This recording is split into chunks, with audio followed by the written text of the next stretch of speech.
अस्सलाम वालेकुम स्टूडेंट्स, क्या हाल है? कैसे हैं?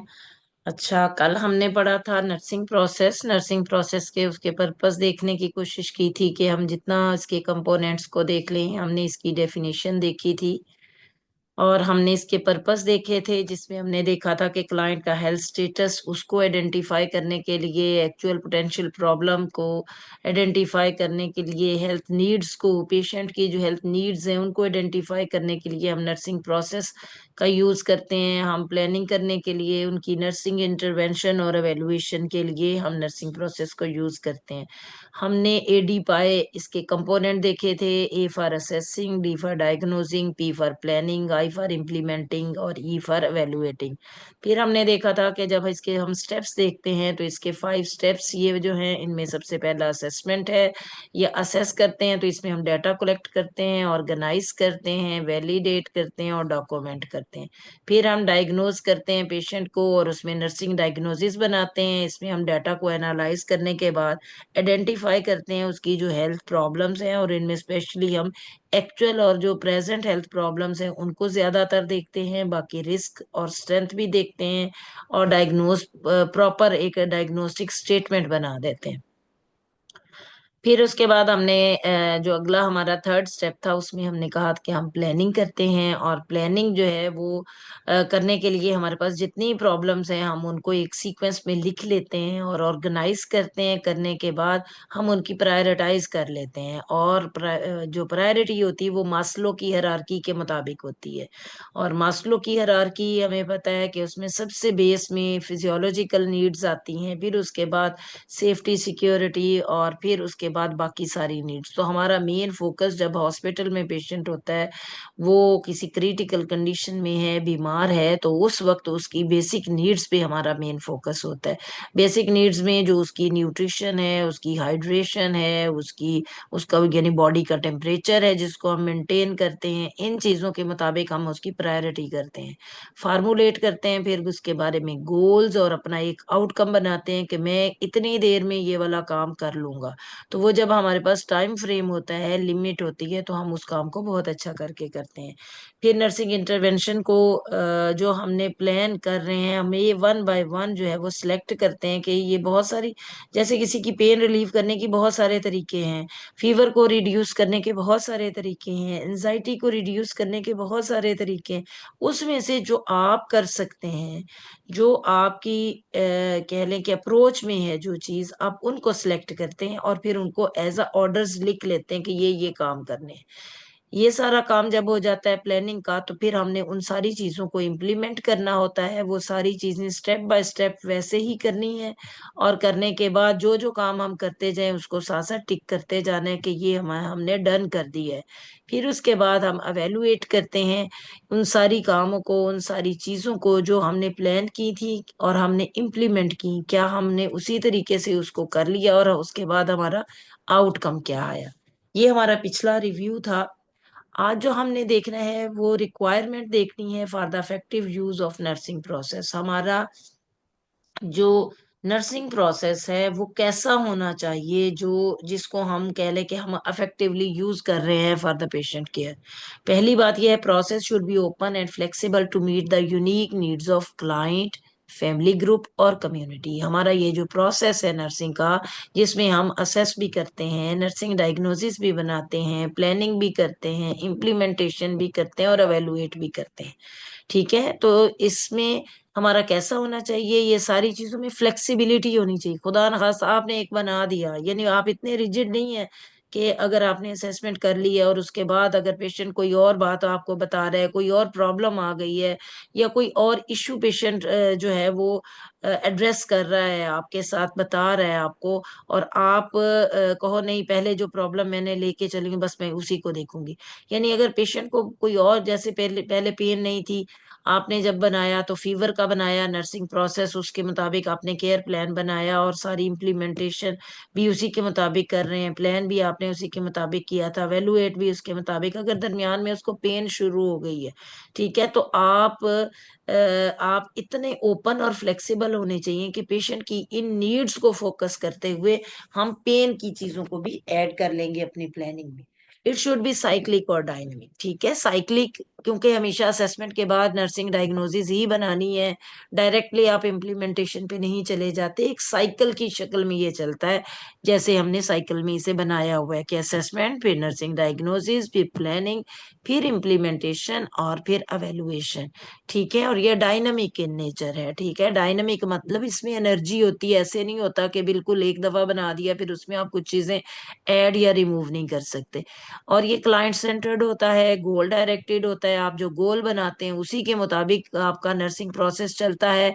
फिर ये प्लान्ड होता है, यानी अनप्लान्ड इसमें एक्टिविटी नहीं होती, प्लान्ड होता है और उसी के मुताबिक आप काम कर रहे होते हैं। It must be interpersonal and collaborative because it requires the nurse to communicate directly with the client. ठीक है, एक तो इंटरपर्सनल रिलेशनशिप इसमें अच्छे बिल्ड करने होते हैं पेशेंट के साथ, और कोलेबोरेशन, पेशेंट की पार्टिसिपेशन, और उसके अलावा और जो बाकी हेल्थ केयर प्रोवाइडर हैं जहां जहां हमें जरूरत होती है हम उनके साथ भी उनकी पार्टिसिपेशन भी लेते हैं और उनके साथ भी बहुत सारी बातें डिस्कस करते हैं, कम्युनिकेट करते हैं, और पेशेंट उनसे भी फायदा उठाता है। It should permit creativity for the nurse and client to solve the problem. ठीक है, इसमें पहले जो नर्सिंग केयर प्रोवाइड होती थी वो बेसिकली जो हेल्थ केयर प्रोवाइडर्स उनकी सेंटर्ड होती थी, यानी वो डिसाइड करते थे पेशेंट के लिए क्या अच्छा है क्या बुरा है। लेकिन अब क्या है, अब हम वो सारे काम करते हैं जो पेशेंट जिसमें कंफर्ट फील करे। हमारा जो नर्सिंग प्रोसेस है वो बेसिकली क्लाइंट सेंटर्ड है।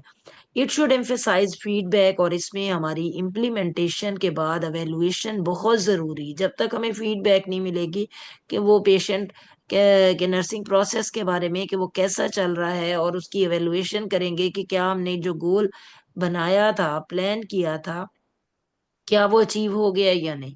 फिर ये यूनिवर्सली एप्लीकेबल है, ये पाकिस्तान में भी एप्लीकेबल है, ये यूरोप के किसी कंट्री में चले जाएं वहां पे भी एप्लीकेबल है, सारी जगहों पे ये एप्लीकेबल है। अगर आपको पेपर में ये क्वेश्चन आ जाए, discuss the requirements for effective use of nursing process, तो ये आपके 8-9 स्टेप्स हैं, ये आपको याद करने हैं।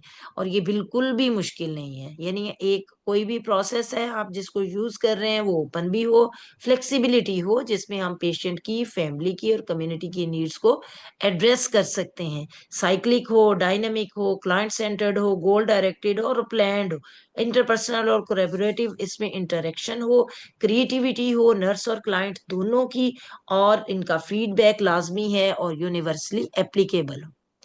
अगला हमारा जो क्वेश्चन और कंटेंट है वो describe the functional health approach to the nursing process.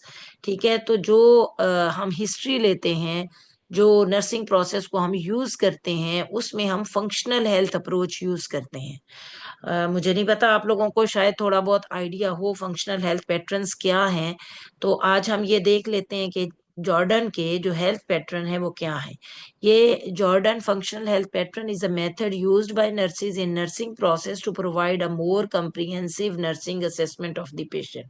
हमने शुरू में देखा था कि नर्सिंग असेसमेंट जो है, या जब हम पेशेंट को असेस करते हैं उसके दो तरीके हैं। या तो एक फॉर्मली हमारे पास कोई हिस्ट्री शीट या कोई गाइडलाइन मौजूद होती है, हम उसके मुताबिक 1 बाय 1 पेशेंट से डाटा लेते जाते हैं। दूसरी चीज है हम कहानी की तरह पेशेंट के साथ, पहले तो उसके साथ रेपो एस्टेब्लिश करते हैं और फिर कहानी की तरह पेशेंट से डाटा लेना शुरू कर देते हैं। अच्छा भाई बताएं कहाँ से शुरू हुआ, कब प्रॉब्लम, क्या बचपन से था। फिर वो अपनी सारी बातें बताता है और उसमें कुछ चीजें वो पहले कुछ बाद में, यानी मिक्स बता रहा होता है। फिर उसमें से आपको खुद से उन चीजों को ऑर्गेनाइज करना होता है। तो एक वो तरीका है, और दूसरा ये तरीका है कि हम जॉर्डन के, जो इसको गॉर्डन भी बोलते हैं कुछ लोग, जॉर्डन भी बोलते हैं, तो जॉर्डन के जो हेल्थ पैटर्न है वो नर्सेज जो है वो यूज करती हैं ताकि पेशेंट का कोई भी पैटर्न या कोई भी एरिया ऐसा ना रहे जो कि जिसको हम असेस ना करें।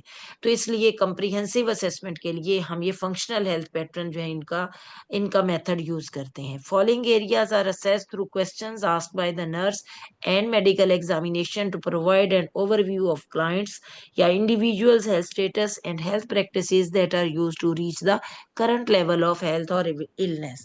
इसमें डिफरेंट 11 हेल्थ पैटर्न हैं और हर पैटर्न में डिफरेंट क्वेश्चंस हैं जिनको हमने पेशेंट से पूछना होता है। और जब हम उन चीज़ों के बारे में पूछते हैं तो एक कंप्लीट हिस्ट्री हमारे पास आ जाती है पेशेंट की, उसके हेल्थ लेवल ऑफ हेल्थ के बारे में, लेवल ऑफ वेलनेस के बारे में, उसके हेल्थ स्टेटस के बारे में, और जो वो हेल्थ प्रैक्टिसेस यूज कर रहा होता है अपनी लाइफ के अंदर। वो सबसे पहला जो हेल्थ पैटर्न है वो है health perception and management pattern. पहले आप इनके नेम अच्छे तरीके से याद कर लें।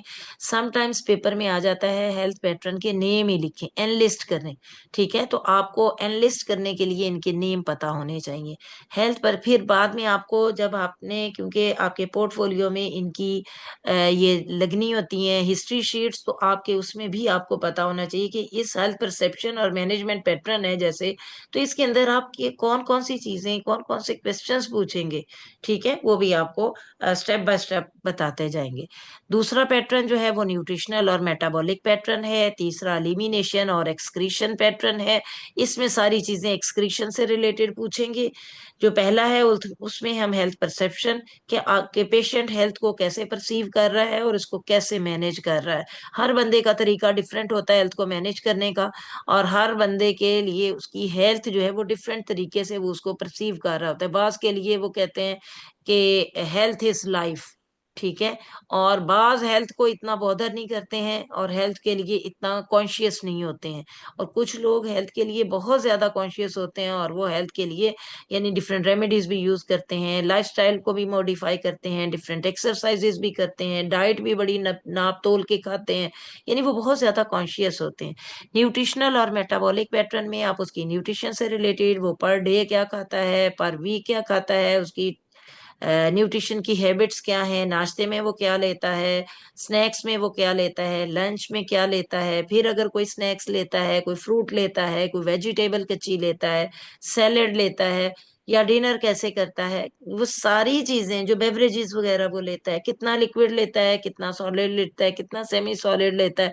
ठीक है, ये सारी चीजें हम न्यूट्रिशन और मेटाबॉलिक पैटर्न में पूछते हैं। फिर मेटाबॉलिक से रिलेटेड हम उससे पूछ लेते हैं तुम्हारा मेटाबॉलिज्म कैसा है, तुम्हारा खाना हजम हो जाता है नहीं होता। कोई आपको बताएगा एसिडिटी होती है, फलां चीज खा लूं तो उससे बर्निंग शुरू हो जाती है, फिर मुझे ये मेथड यूज करना पड़ता है। कोई बताएगा मैं पानी का इस्तेमाल बहुत कम करता हूँ, कोई पानी का इस्तेमाल बहुत ज्यादा करता है। तो ये डिफरेंट चीजें हमें न्यूट्रिशनल मेटाबॉलिक पैटर्न में हमने पूछनी है और इनको नोट करना है।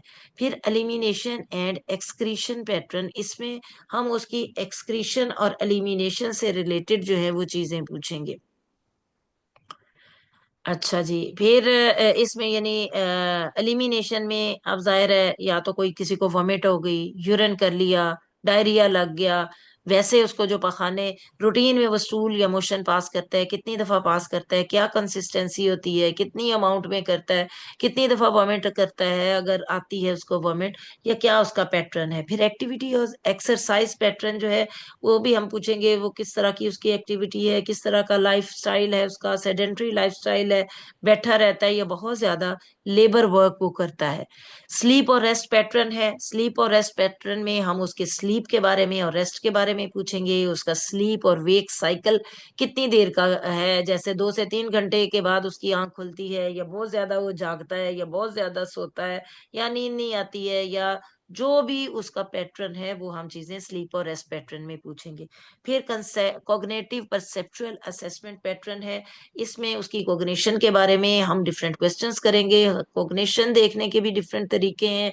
कुछ मल्टीपल क्वेश्चंस आप देते हो तो पेशेंट उनको आंसर करता है उनके लेवल ऑफ एजुकेशन और उसकी एज के लिहाज से। बच्चा है तो बच्चे के लिहाज से कोई मैथमेटिकल कैलकुलेशन देंगे।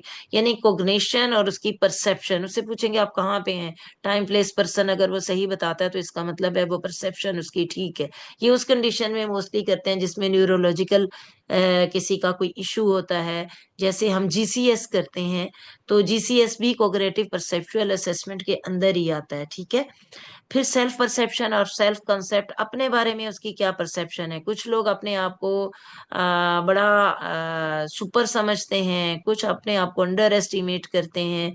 अपने बारे में उसका क्या कॉन्सेप्ट है, इसके डिफरेंट क्वेश्चंस हैं वो हम इसमें पूछेंगे। फिर रोल रिलेशनशिप में हम उसका इको मैप देखते हैं, उसके रिलेशनशिप कैसे हैं। यानी आपके पेरेंट्स के साथ, जैसे मैं हूँ तो मेरे बच्चे भी हैं, हैं, हस्बैंड भी है, इन लॉज भी हैं, फ्रेंड्स भी हैं, तो मेरे सारों के साथ रिलेशन कैसे हैं। ये हम बेसिकली एक इको मैप भी बनवाते हैं और क्वेश्चंस भी करते हैं। इको मैप रिलेशनशिप शो करता है आपके किसके साथ, किसी के साथ बहुत अच्छे रिलेशनशिप होंगे, किसी के साथ नॉर्मल होंगे, और किसी के साथ हो सकता है स्ट्रेसफुल हो। कोई बहन भाई ऐसा भी होगा जिसके साथ आप कभी कभी बोलते हैं, जरूरत की और मतलब की बात करते हैं। तो ये हमारे रोल रिलेशनशिप ये भी अफेक्ट करते हैं ह्यूमन बॉडी की हेल्थ पे। तो इसलिए हम सेल्फ परसेप्शन और सेल्फ कॉन्सेप्ट में उसकी परसेप्शन देख ली, रोल रिलेशनशिप में उसके रिलेशन देख लिए। इसके बाद अगला जो पैटर्न है वो सेक्सुअलिटी है। सेक्सुअलिटी में हमारा मेन फोकस उसकी सेक्सुअलिटी से रिलेटेड, फीमेल है तो फीमेल की कब उसको मिनार्की कब स्टार्ट हुई, मेंस्ट्रुअल साइकिल कितने दिनों का है, प्रेग्नेंट लेडी है तो प्रेग्नेंट लेडी के हवाले से पूछेंगे, उसकी एलएमपी पूछेंगे, उसकी ईडीडी हम बनाएंगे, देखेंगे, नोट करेंगे। और अगर कोई मेल है या वैसे फीमेल है तो हम उससे उसका नॉर्मल सेक्सुअलिटी, रिप्रोडक्टिव हेल्थ पूछेंगे, उसके बारे में क्वेश्चन करेंगे कि वो नॉर्मल है, कोई एबनॉर्मेलिटी वो फील करता है या नहीं करता। फिर कोपिंग और स्ट्रेस टॉलरेंस पैटर्न, ये वाला पैटर्न भी बहुत इंपॉर्टेंट है। इसमें हर बंदे का स्ट्रेस लेवल डिफरेंट होता है और स्ट्रेस को के साथ कोपिंग मैकेनिज्म भी डिफरेंट होता है, और स्ट्रेस को रिलीज करने के तरीके भी फर्क हैं, कैसे वो टॉलरेट करता है। कुछ लोग ठंडा पानी पी लेते हैं, कुछ लोग गुस्सा आया बाहर निकल जाते हैं, कुछ गुस्सा आया तो नमाज पढ़ना शुरू कर देते हैं। हर एक का डिफरेंट मेथड है कोप करने का कि वो कैसे स्ट्रेस को टॉलरेट करता है। फिर वैल्यू बिलीफ पैटर्न, हर बंदा, वो मुस्लिम है, वो क्रिश्चियन है, वो हिंदू है, वो जिस भी कंट्री का है, जिस भी उसके मजहब का है, जिस भी रिलीजन का है, वो अपने वैल्यू बिलीफ के लिहाज से वो किस तरीके से अपने सारे काम करता है। जैसे हमें परेशानी हो तो हम क्या करते हैं, दो नफल पढ़ लें, अल्लाह से दुआ मांग लें तो हमारा, या कोई तस्बीह कर लें तो हमारा, ये वैल्यू है ना, ये बिलीफ है हमारा, हम इनको फॉलो करते हैं। जो क्रिश्चियन है वो अपने जो रूल्स उनके हैं, जो बिलीव्स हैं, वो उनको फॉलो करते हैं। तो ये 11 हेल्थ पैटर्न है जिनको हमने फोकस किया है, और ये हमारे जो हैं 11 हेल्थ पैटर्न, ये हमारे पेपर में भी आ सकते हैं। इनकी लिस्ट आपने इसी तरीके से याद करनी। ठीक है। इसके बाद हमारा अगला जो क्वेश्चन है जो आ सकता है पेपर में और जो हमारे कंटेंट का हिस्सा है, वो है असेसमेंट के हवाले से। असेसमेंट में जो क्वेश्चन आपको पेपर में और आपके कंटेंट के लिहाज से हो सकते हैं, वो describe the assessment phase of nursing process, या discuss the purpose of assessment in nursing practice, identify the skills required for nursing assessment, differentiate three major activities involved in nursing assessment, describe the process of data collection and perform a nursing assessment using a functional health approach। पहला जो question है वो है describe the assessment phase of nursing process. ठीक है, इसमें assessment हमारी क्या होती है, ये सिस्टमाइज या सिस्टमेटिक प्रोसेस है, कंटिन्यूअस प्रोसेस है, और इसमें हम चारों काम करते हैं। हम डाटा को कलेक्ट भी करते हैं, डाटा को ऑर्गेनाइज भी करते हैं, डाटा को वैलिडेट भी करते हैं, और फिर उस सारे डाटा को डॉक्यूमेंट भी करते हैं। ये सारी चीजें हम असेसमेंट फेज में कर रहे होते हैं। It is the process that is done in almost all phases of nursing process. ये बात याद रखनी है, एमसीक्यू में बहुत दफा आती है। जो असेसमेंट है, इसमें हम जो डाटा को कलेक्ट करना, ऑर्गेनाइज करना, वैलिडेट करना और डॉक्यूमेंट करना, ये इस तरह की सारी चीजें जो हैं ये नर्सिंग प्रोसेस में सारी जगह पर चलती रहती हैं। अब ये देख लें, ये असेसमेंट है, इसमें हम डाटा कलेक्ट करते हैं। अगर आप इस जो टेबल है इसको देखें, ग्राफ को देखें, तो इसमें सबसे पहले हमने कहा कि हम चार काम करते हैं असेसमेंट में। डाटा को कलेक्ट करते हैं, डाटा को ऑर्गेनाइज करते हैं, फिर उसको वैलिडेट करते हैं, फिर उसको डॉक्यूमेंट करते हैं। जब हम डाटा को कलेक्ट करते हैं तो इसके डिफरेंट मेथड हैं, वो मैंने पहले भी लेक्चर में बताया कि हम, एक तो हमारे पास जैसे ही पेशेंट आता है हम ऑब्जर्व करना शुरू कर देते हैं। हमें देखते ही पता चल जाता है कि पेशेंट जो है वो कॉन्शियस है, अनकॉन्शियस है, गंदा है, साफ सुथरा है, कैसी कम्युनिटी से आया है, आदि बातें हमें ऑब्जर्व करने से पता चल जाती है। पेशेंट फ्रैक्चर के साथ आया है, पेशेंट गैस्पिंग कंडीशन में आया है, पेशेंट चल के आया है, पेशेंट व्हील चेयर पे आया है, ये सारी बातें हमें कहाँ से पता चल रही हैं, ऑब्जर्वेशन से। फिर उसके बाद इंटरव्यू करते हैं।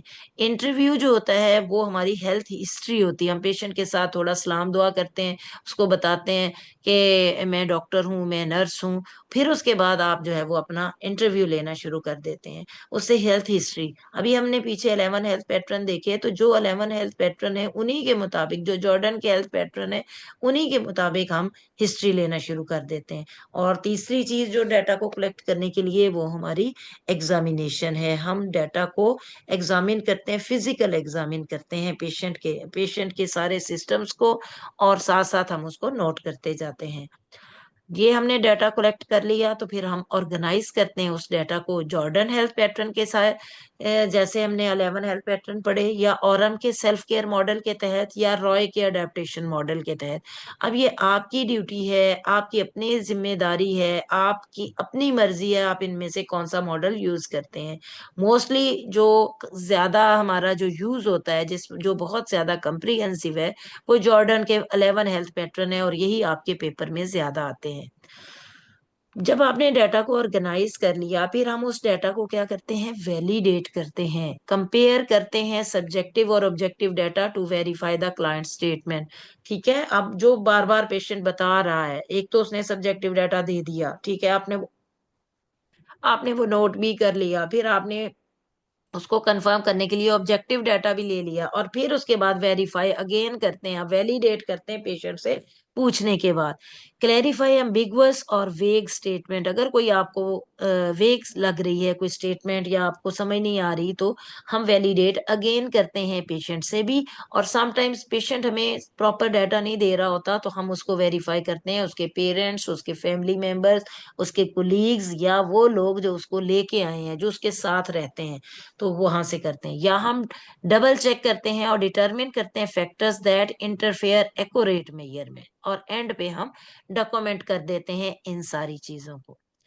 जब हमने असेसमेंट करनी है, तो हमारे डिफरेंट टाइप्स को हम यूज करते हैं। ये हमने पहले भी पढ़ा, एक हमारी इनिशियल असेसमेंट होती है, ठीक है। इनिशियल के बाद हमारी प्रॉब्लम फोकस्ड असेसमेंट हो सकती है, इमरजेंसी हो सकती है, और टाइम लैप्स्ड हो सकती है, ठीक है। अब ये जो इनिशियल असेसमेंट है, ये हमने कल भी बात की, हमने कहा कि ये जैसे ही पेशेंट आता है, तो वो उसकी इनिशियल असेसमेंट है। पेशेंट को हम हेड टू टो टोटली हम उसको देखते हैं with in the specified time after the hospital admission. जैसे ही पेशेंट एडमिशन के लिए आता है, हम उसको फौरन से उसको असेस करते हैं, उसको हेड टू टो देखते हैं, चाहे 11 हेल्थ पैटर्न के तहत, वो उसकी इनिशियल असेसमेंट है। और इसका मकसद क्या होता है, to establish a complete database for problem identification, reference and future comparison, ताकि हमारे पास एक बेस लाइन आ जाए। और हमारा मकसद क्या होता है, नर्सिंग की एडमिशन असेसमेंट होती है। फिर अगला आ जाता है हमारा प्रॉब्लम फोकस्ड असेसमेंट, जो हमारी on going process during treatment है। प्रॉब्लम जैसे ही अराइज होती है, कोई प्रॉब्लम, एक अचानक से पेशेंट का सांस खराब हो गया, अचानक से पेशेंट को फीवर हो गया, गिर गया, कोई भी, ठीक है, तो प्रॉब्लम के साथ, जो प्रॉब्लम उस वक्त पेशेंट बता रहा है, जो इशू के साथ पेशेंट आया है, वो हमारी ऑन गोइंग या प्रॉब्लम फोकस्ड असेसमेंट है। और ये early assessment of client vital science, ये उस टाइम भी हो सकती है, हमारे पास पेशेंट जिस प्रॉब्लम के साथ आया है वो भी हो सकती है। इमरजेंसी असेसमेंट, इमरजेंसी कंडीशन में, जैसे पेशेंट अचानक से गैस्प करना शुरू हो गया, पेशेंट को कार्डियक अरेस्ट में चला गया, या सर्कुलेशन में कोई और प्रॉब्लम हो गई, ब्लीड कर गया, इमरजेंसी असेसमेंट हम उस टाइम में करते हैं।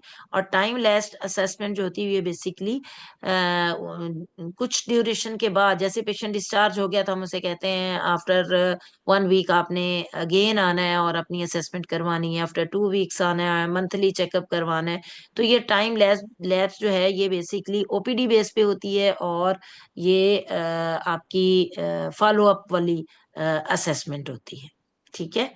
फिर आपका पर्पस क्या है असेसमेंट करने का, हमारा ये नर्सिंग प्रैक्टिस में असेसमेंट जो हम करते हैं, जिसमें हम सब्जेक्टिव ऑब्जेक्टिव डेटा लेते हैं, इसमें हमारा एम ये होता है to establish a database about client health status, to understand clients response to illness, और it is use to identify current and future patient care needs, identify clients strength, identify the needs for health teaching हमें यानी पता चले कि patient को कौन कौन सी चीजों की जरूरत है, कौन कौन सी उसकी नीड है, जिनको हमने एजुकेट करना है।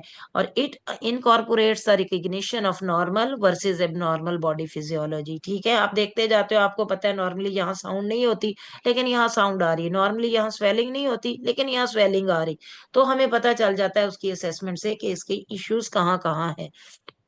फिर अर्ली रिकग्निशन ऑफ चेंजेस और skills of critical thinking allows the nurse to identify and prioritize appropriate intervention. हम रिकग्नाइज करते हैं कि कहाँ कहाँ चेंजेस आ रही हैं। यानी पहले पेशेंट को हो सकता है उसकी बॉडी का कलर जो है वो इतना पेल ना हो, लेकिन आप देख रहे हैं कहीं स्वेलिंग हो रही है, कहीं कलर पेल हो रहा है, या कोई और चेंजेस आ रही हैं स्किन के अंदर या उसके सिस्टम के अंदर, तो फिर हम उसके मुताबिक उसकी इंटरवेंशन जो है वो प्लान करते हैं। क्योंकि हम प्रॉपर असेस करेंगे तो फिर हम उसको प्लान कर सकेंगे, उसकी इंटरवेंशन के लिए प्लानिंग करेंगे।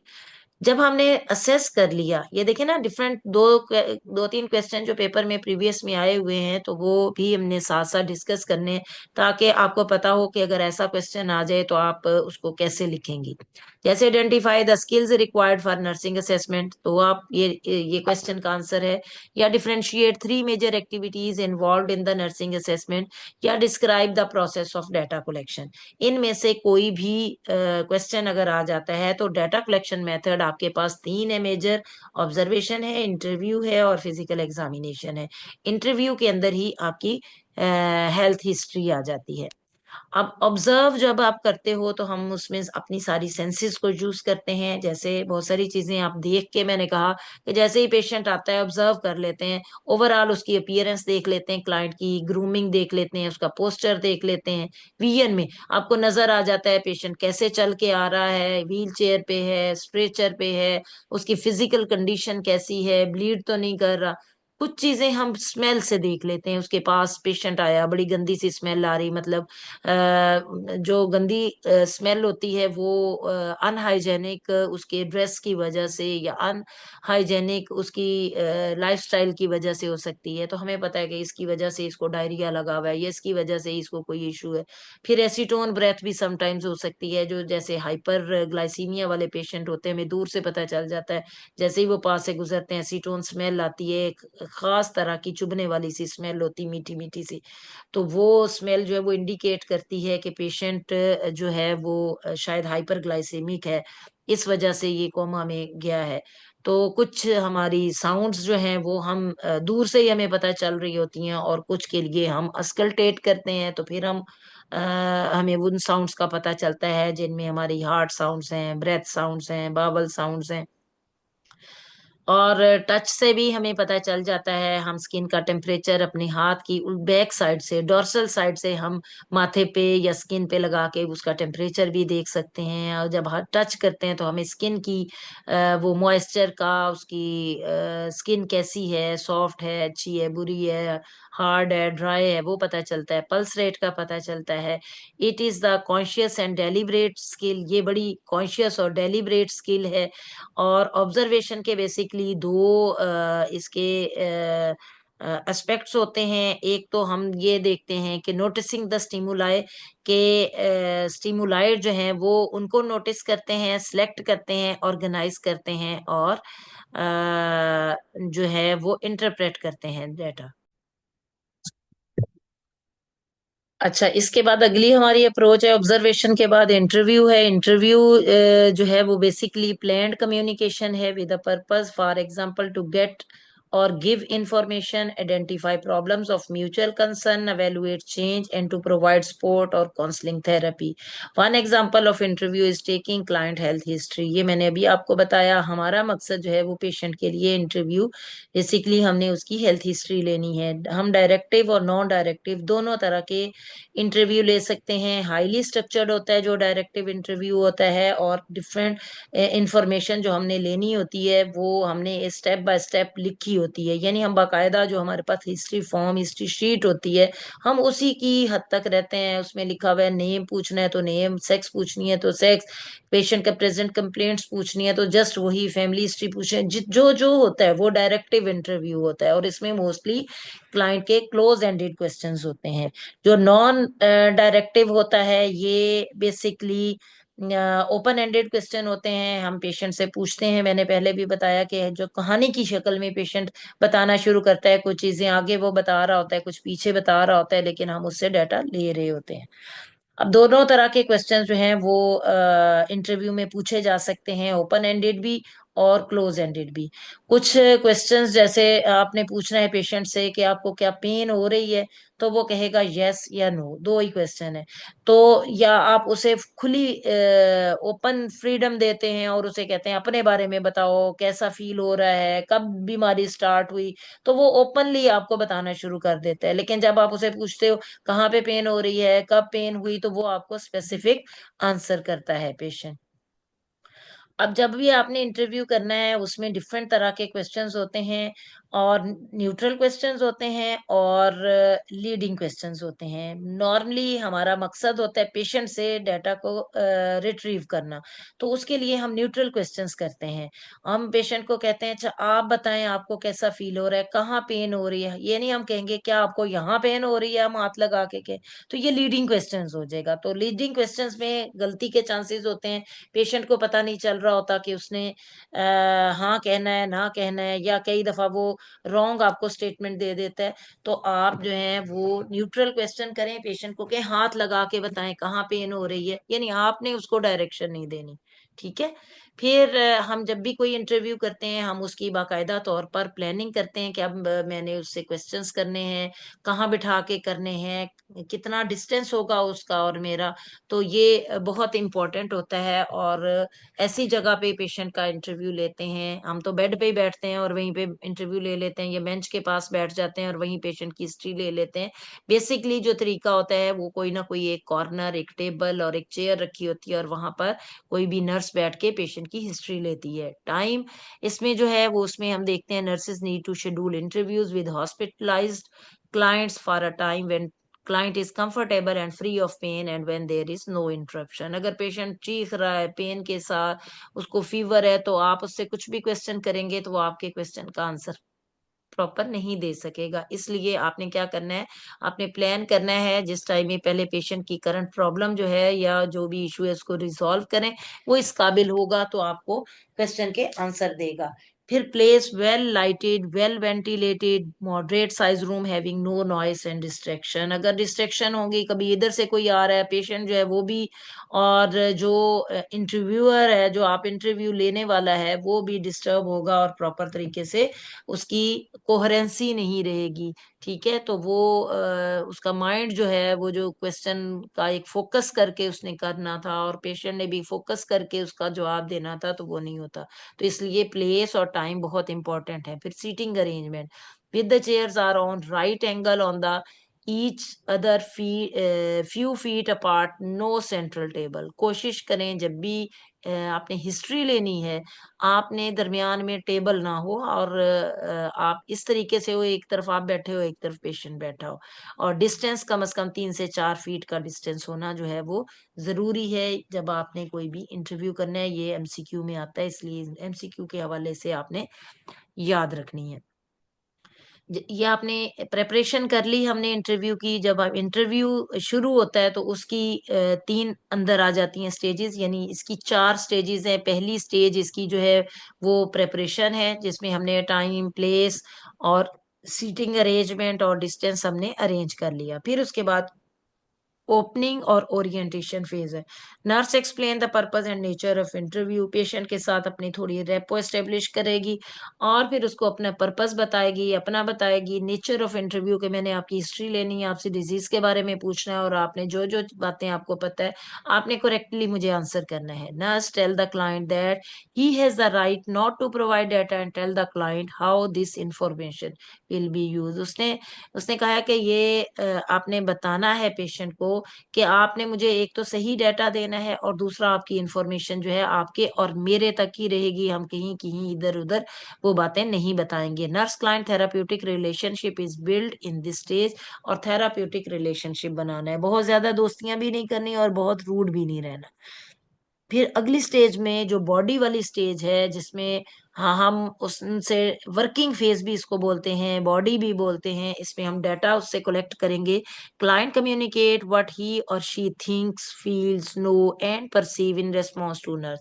जैसे जो जो आप पूछते जाएंगे उसको जो वो फील करता है, जो वो सोचता है, जो उसको पता है अपनी डिजीज के बारे में, वो सारी सारी बातें आपको बताता जाएगा। Nurse uses therapeutic communication technique in order to assess client efficiently. और इसके बाद क्लोजिंग स्टेज आ जाती है। क्लोजिंग स्टेज व्हेन नीडेड, जब आपको लगे कि आपने इंटरव्यू बस अब खत्म कर देना है, सारी इंफॉर्मेशन ले ली है, अब जरूरत नहीं है, तो आप जो है वो इंटरव्यू क्लोज कर देंगे। और जब क्लोज करना है तो आपने उसके लिए भी डिफरेंट टेक्निक्स हैं जिनको यूज करना है क्लोज करने के लिए। By offering to client the questions of client, ठीक है, आपने by offering to answer the questions of client, अगर क्लाइंट को कहना है कि अगर आपके माइंड में भी कोई क्वेश्चन है तो आप भी कर सकते हैं। डिक्लेयर कंप्लीशन ऑफ पर्पस, आप उसे बताएं मैंने आपसे आपकी बीमारी के बारे में डाटा लेना था, वो मेरा पर्पस कंप्लीट हो गया। स्टेट अप्रिसिएशन, उसे कहें nice meeting. Nice meeting you, आपने उसको बताना है कि आपने बहुत अच्छे तरीके से कोऑपरेट किया। प्लान फॉर नेक्स्ट मीटिंग और reveal what will happen next, उसे बताएं अब ये जो आपका डाटा लिया है इसकी बेस पे आपको मेडिकेशन, आपको नर्सिंग डायग्नोसिस बनाएंगे, आपका प्लान ऑफ केयर बनाएंगे, आपकी इन्वेस्टिगेशन करवाएंगे, या जो भी आपका प्लान है आप उसे बताएंगे। और provide a summary to verify accuracy. ठीक है, यहाँ तक आपकी असेसमेंट जो है वो कंप्लीट हो गई है। नेक्स्ट लेक्चर में हम एग्जामिनेशन जो है वो पढ़ेंगे। अभी जो है वो लेक्चर हम कंप्लीट करते हैं, फिर इंशाल्लाह नेक्स्ट लेक्चर में हम मिलेंगे। Okay, wish you good luck.